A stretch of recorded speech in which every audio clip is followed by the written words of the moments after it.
Welcome in, Dr. Fletcher. You can just take a seat right there. Okay, perfect.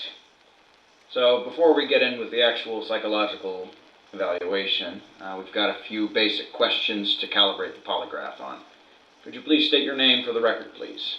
Jeremiah Albert Fletcher. All right, and please state your age. 53.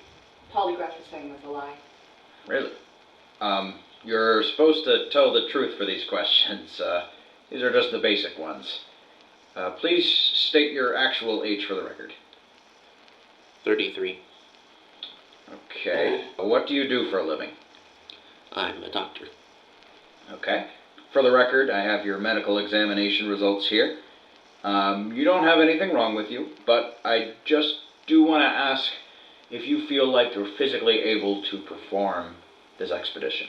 I do. Okay, that's enough for me.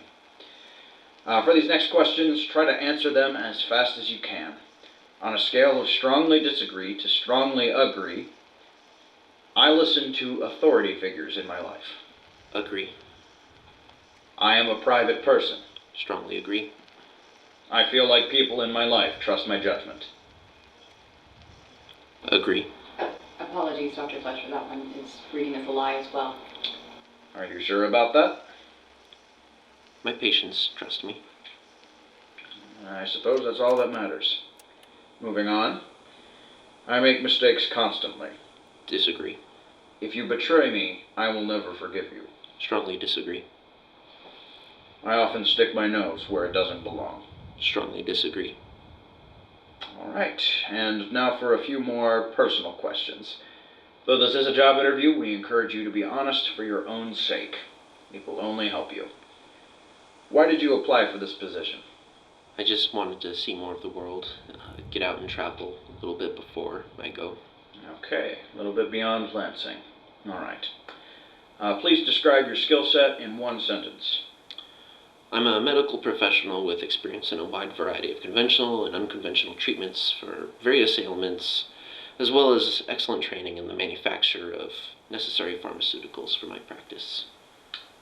Wow, that's probably the longest answer I've gotten for that all day, but that works. Please disclose any illnesses, conditions, or past medical procedures you've undergone that may impact your ability to complete the job. I believe the cane here speaks for itself, but I can still walk well enough to travel. All right, I'll take your word on that. Are you addicted to any chems? No. Have you ever frozen up in a tense situation? I used to when I first started my practice, but as a doctor you learn to act decisively when emergencies arise. Good. Are you a member of any other factions or organizations? If so, which ones, and how far does your loyalty to them go? No. None? None. Okay. Dr. Fletcher, you have a well-established reputation here in Lansing. Do you want to come back here after this is all said and done? I'm not sure about that yet.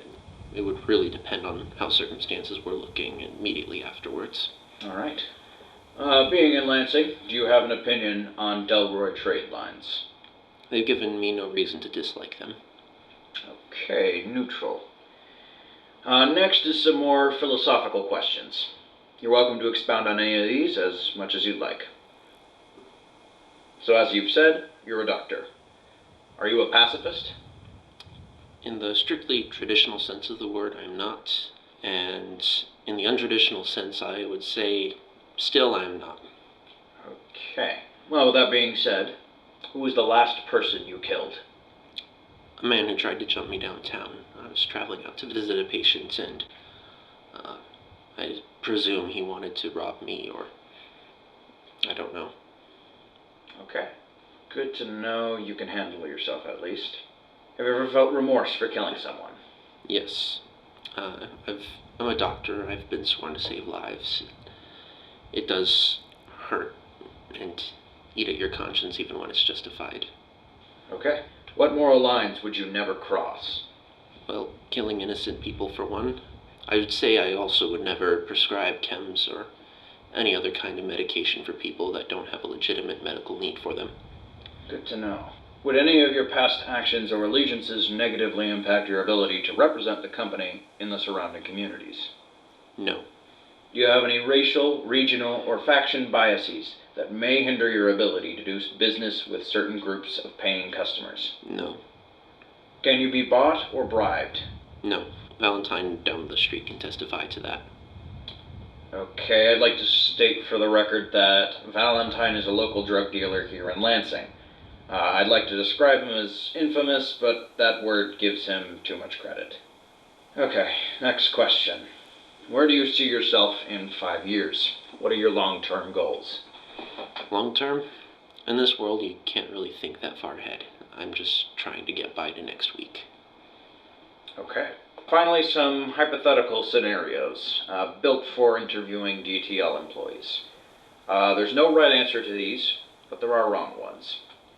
A company representative gives you chems to sell on your next caravan. How do you respond? It would depend on if the intended recipients were doctors or consumers. Consumers? Well, abusers. Say what it would be for either of those. I mean, if it were for legitimate medical use, I would certainly be willing to do that.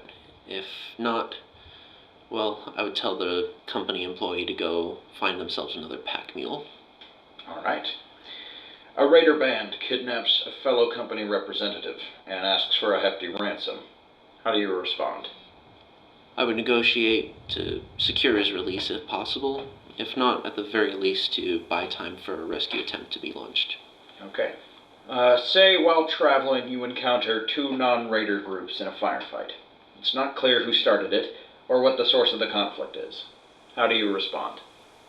Intervention in the chaos of a firefight would be suicidal for myself and my companions. I would say that the most logical and the most safe alternative to that would be to simply wait out the firefight, let one group leave, and then go tend to any wounded survivors that may not be dead. All right. Say you find out that a friend of yours back home is in a real pinch and has asked for your help, even though you're on a caravan presently. How do you respond? I would refer them to one of my colleagues. All right, loyal to the caravan. Before I forget, is there any other information you find it necessary to disclose to the company pending your employment? I do not. All right, well, I believe that should be it, Dr. Fletcher. Thank you for your time. Thank you, sir.